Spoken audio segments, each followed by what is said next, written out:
Hey guys, welcome back to my channel Srilax. అందరు ఎలా ఉన్నారు? నేనైతే చాలా బాగున్నా. ఈ వీడియో వచ్చేసి పన్నీర్ కర్రీ ఫుల్ వ్లాగ్ పెడతా అని అప్పుడెప్పుడో చెప్పేసా. మినిమం 1 వీక్ అయిపోయింది అనుకుంటా. సో నాకు కొంచెం టైం లేదు, కొంచెం అడ్జస్ట్మెంట్ చేసేసుకొని అయితే ఇప్పటికైతే ఎడిట్ చేసేసా. వీడియోస్ అన్నీ డిలే అయిపోతున్నాయి, కొంచెం ఫాస్ట్గా టైం అడ్జస్ట్ చేసుకొని ఎడిట్ చేసేసేయాలి. ఇప్పటి నుండి అయితే కొంచెం యాక్టివ్లో ఉండడానికి ట్రై చేస్తా. నా హెల్త్ బాగాలేక కొంచెం అటు ఇటుగా అయిపోయింది. సో ఇప్పుడైతే మనం పన్నీర్ కర్రీ చూసేద్దాం. ఎవరైనా ఫస్ట్ టైం నా ఛానల్ చూస్తున్నట్టయితే please subscribe my channel and పక్కనున్న బెల్ ఐకాన్ని కూడా క్లిక్ చేయండి. నేను పోస్ట్ చేసిన వీడియోస్ మీకు అప్డేట్లోకి వచ్చేస్తాయి. నా స్టైల్లో అయితే పన్నీర్ కర్రీ టేస్టీగా ఈజీగా ఎలా చేసుకుందాం అనేది ఈ వీడియోలో చూసేద్దాం. ఫస్ట్ ఆఫ్ ఆల్ మన పన్నీర్ కర్రీకి కావాల్సిన ఐటమ్స్ అయితే తీసుకొచ్చుకోవాలి.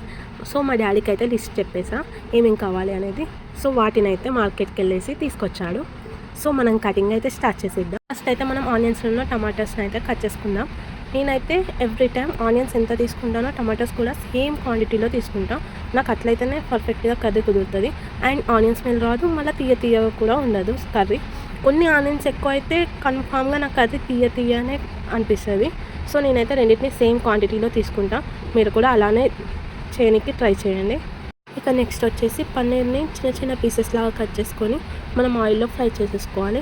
ఫ్రై చేసేసుకున్న పన్నీర్ని నార్మల్ వాటర్లో వేసుకొని డిప్ చేసేసి కొంచెం ప్రెస్ చేసి బయటకు తీయాలి. ఈ పన్నీర్ ముక్కలు వేయించుకున్నాక అదే ప్యాన్లో ఆయిల్ వేసేసుకొని ఆనియన్స్, టమాటోస్ అండ్ పుదీనా అండ్ వెల్లుల్లి రెబ్బలు కూడా వేసుకొని మంచిగా ఫ్రై చేసేసుకోవాలి. కొన్ని లవంగాలు కూడా యాడ్ చేసేసుకోవాలి. వీటిని అయితే మనం చిన్న మంట మీద పెట్టుకొని మంచిగా ఫ్రై చేసేసుకోవాలి. మన కర్రీ టేస్ట్ మొత్తం ఈ ఫ్రైలోనే ఉంటుంది అన్నట్టు. ఎంత ఓపికగా ఫ్రై చేసేసుకుంటే అంత టేస్ట్ బాగా వస్తుంది, గ్రేవీ టేస్ట్.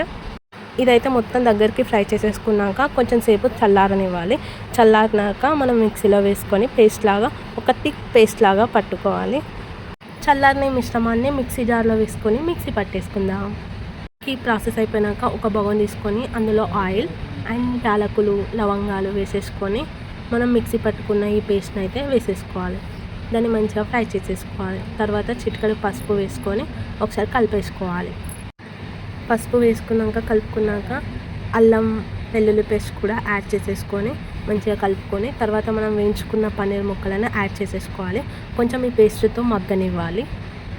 నాకైతే పన్నీర్ కర్రీ అంటే చాలా ఇష్టం. ఈ పన్నీర్ కర్రీ చేసుకున్నప్పుడు ఖచ్చితంగా రోటీ ఆర్ పూరి ఉంటే మంచి కాంబినేషన్ అనిపిస్తుంది నాకు.